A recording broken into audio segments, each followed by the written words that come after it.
시편 2편은 일명 제왕시라고 부릅니다. 세상 권력의 허망한 것들, 하나님을 대적하려는 그런 세력들, 이에 대해서 하나님이 비웃으시죠. 하나님의 절대적 주권을 나타내 보이는 시입니다.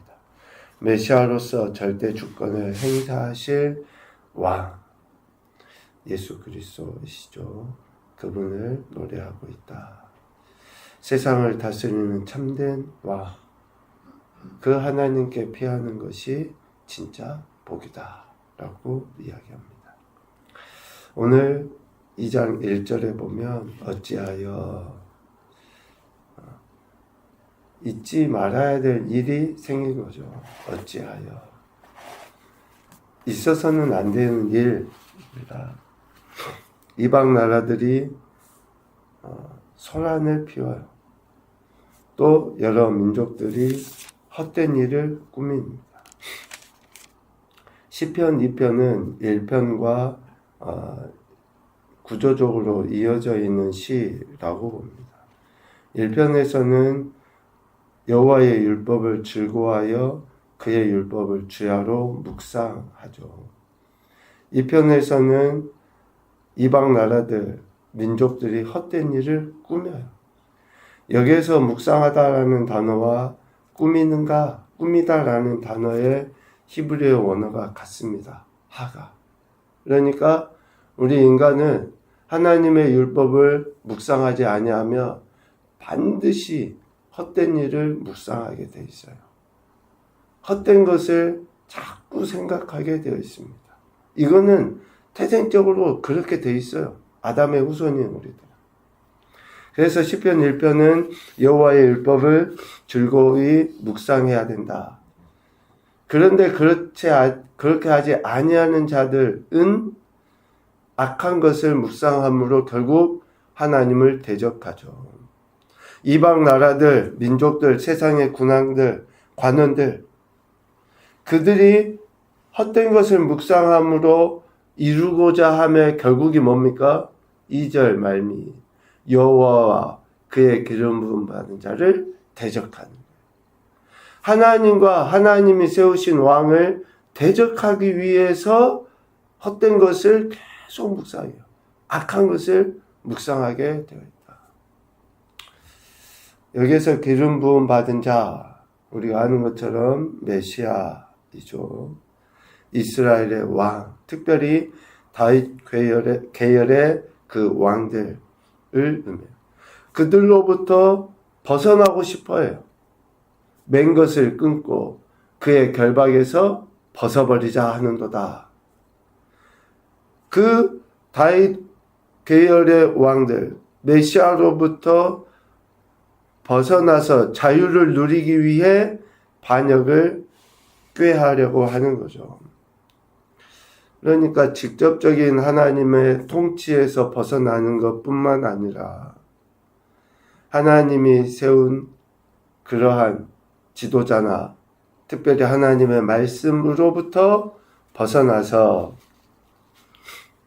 하나님의 통치와 하나님이 세운 왕들의 통치를 억압으로 여기는 거예요.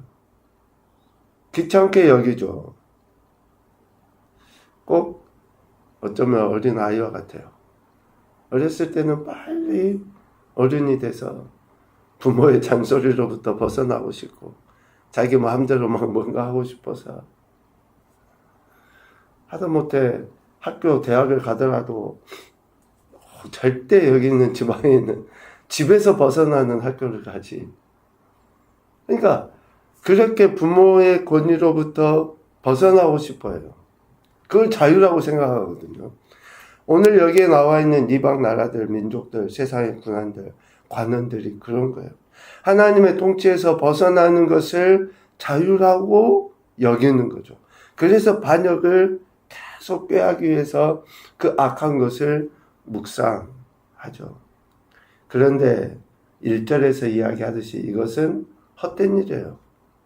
뜬구름 잡는 것이고 손으로 물을 움켜쥐는 것과 같이 하나님의 통치가 미치지 않는 지역이 있어요. 하늘 위에 올라간다 해도, 바다 밑에 들어가도, 어디에든지 하나님의 통치 역사하심은 있는데, 하나님의 통치를 벗어나려 한다.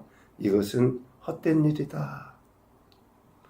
이렇게 하나님으로부터 벗어나려고 하는 그런 행태를 4절에 보면 비웃음거리. 하나님이 비웃을 수밖에 없는. 가소로운 거예요, 가소로운. 아무리 저들이 막 뛰어나고 뭔가 해봐도 아이들의 모습을 보면 그렇지 않습니까? 뭔가 지들이 해보려고 해도 아직은 어리니까. 그런데 자꾸 벗어나려고 하고 그런 고집들을 피워요. 하늘에 계시니, 즉 하늘 보좌에 앉으신 온 우주 만물의 통치자, 주권자이시죠.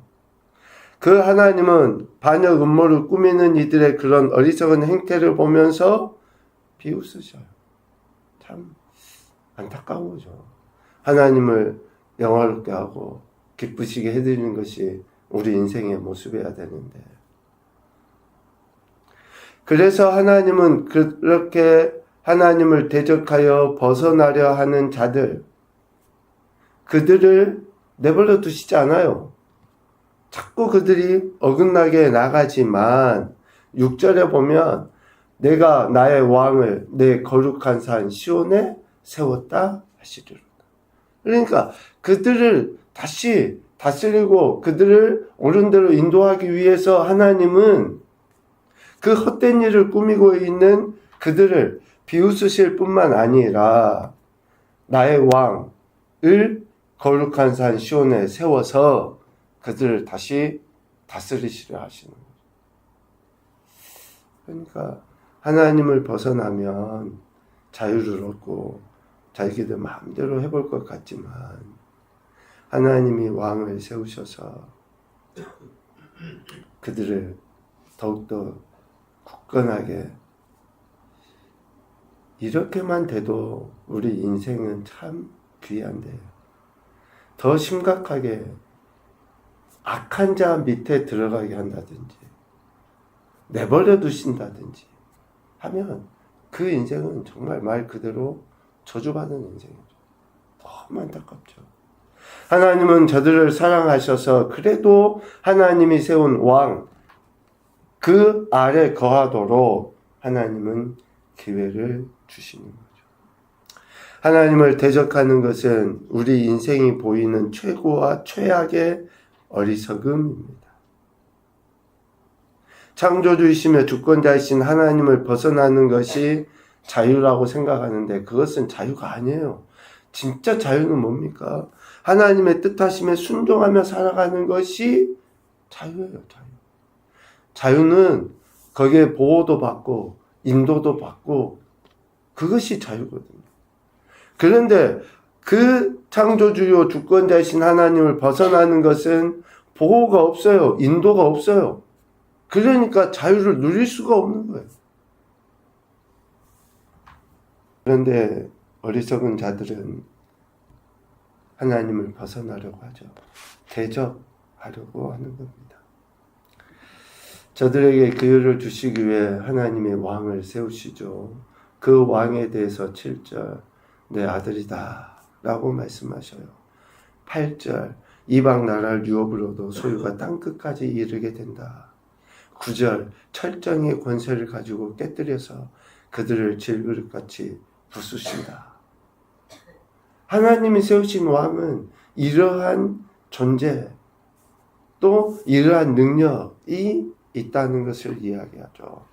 기름 부음 받은 자 곧 왕이 갖는 존재와 사역 그리고 정체성, 능력, 이것을 이방 나라들이나 민족들, 세상의 군왕들, 관원들이 도저히 범접할 수 없는 권위. 아들이라고 칭해버려. 아들. 그러니까 하나님의 역사하심, 하나님이 그 왕으로서 다스리게 하신 그가 갖는 권위는 도저히 우리 인생이 따라갈 수 없는, 범접할 수 없는 그러한 존재와 그러한 능력을 갖게 된다. 하나님이 직접 세운 왕이기 때문에 그렇습니다. 그러므로 군왕들과 세상의 재판관들은 지혜를 얻고 교훈을 삼아 10절, 11절, 12절 전반부에 이야기하는 것처럼 하나님을 경외함으로 그의 아들에게 입맞추고 섬기고 떨며 즐거워야 한다. 이 이야기가 뭡니까? 다시 이야기하면 진짜 자유와 기쁨은 그에게 순종할 때, 복종할 때, 경외하며 섬길 때 라는 것을 하나님이 세우신 왕 앞에 무릎 꿇어 경배하고 그분을 섬기고 또 그분을 또 높이고 찬양하고 하는 것이 진짜 자유다. 그것을 마지막 12절에서는 뭐라고 이야기합니까? 복이라고 해요. 복. 그렇게 하나님 앞에 무릎 꿇는 복. 여기서 복은 바라크죠. 친밀한 교제를 나누는 아샤르가 아니라 무릎 꿇는 그 자체가 복이라는 복.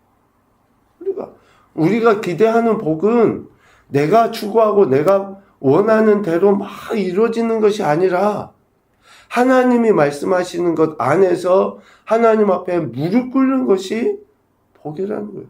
그러니까 우리 예수님 믿는 사람들을 아예 처음부터 복받은 사람이라고 하는 이야기가 뭐예요? 뭐 내가 다른 사람보다 뛰어나서 능력이 있어서 뭐 그런 차원의 의미가 아니라 그 하나님 앞에 무릎 꿇고 있는 것 자체가 오늘 우리가 예수님 믿음으로는 복이라는 것을, 이 복의 개념을 우리가 제대로 생각하지 않으니 우리의 기도나 또 어쩌면 우리의 신앙생활이 세상 현세적인 것의 기준에 따라서 복을 생각하게 되는 거예요. 시편 1편과 2편은 그래서 하나님의 말씀을 묵상하고 하나님 말씀대로 순종하며 살아가는 자들이, 즉 하나님과 친밀한 교제를 나누며 사는 그 인생이 결국은 하나님의 뜻하심 가운데서 하나님의 보호와 인도하심을 받으며 실제적인 축복을 얻어 누리게 된다라고 하는 것을 이야기합니다. 이러한 내용이 앞으로 시편 3편부터 쭉 계속 이어져요. 하나님의 말씀을 듣고 순종하냐? 묵상하며 따라가냐? 그렇지 않느냐? 라는 것으로 아예 갈려져요. 이것은 우리 인생 신앙의 과정하고도 똑같습니다. 내가 진짜 하나님을 경외해서 그 말씀에 대한 태도를 보이느냐? 그렇지 않느냐? 첫 번째 교훈으로 보면 하나님의 하나님 되심을 인정하는 것이 믿음이다. 하나님의 주권을 인정하셔야지 됩니다. 또 적극적으로 그 뜻에 순종해야지 돼요. 그것이 믿음입니다. 두 번째, 하나님을 경외함으로 섬기고 떨며 즐거워하자. 즐거워하자라고 이야기합니다. 기쁨으로 하나님을 섬기는 것이 우리 삶의 모습이어야 한다. 세 번째, 무엇을 묵상하느냐에 따라 비웃음거리가 되기도 하고 복이 되기도 한다. 내가 무엇을 지금 묵상하고 있는가? 저 왼수 같은 인간 묵상하잖아요. 그럼 나도 그 왼수 같은 인간이 돼요. 똑같이. 하나님 말씀 묵상하는 것이 우리의 신앙이라는 거죠. 무엇을 묵상하느냐에 따라 달라지게 됩니다. 오늘도 저와 여러분에게 생명 주신 하나님은 그 하나님의 말씀을 듣고 깊이 생각해서 삶의 현장에서 살아내기를 기대하십니다. 그 하나님의 선하신 뜻에 합당하게 살아서 우리 영혼 위에 참된 복을 받아 누리는 그런 귀하고 복된 한 날 되시기를 주님의 이름으로 축복합니다. 아멘.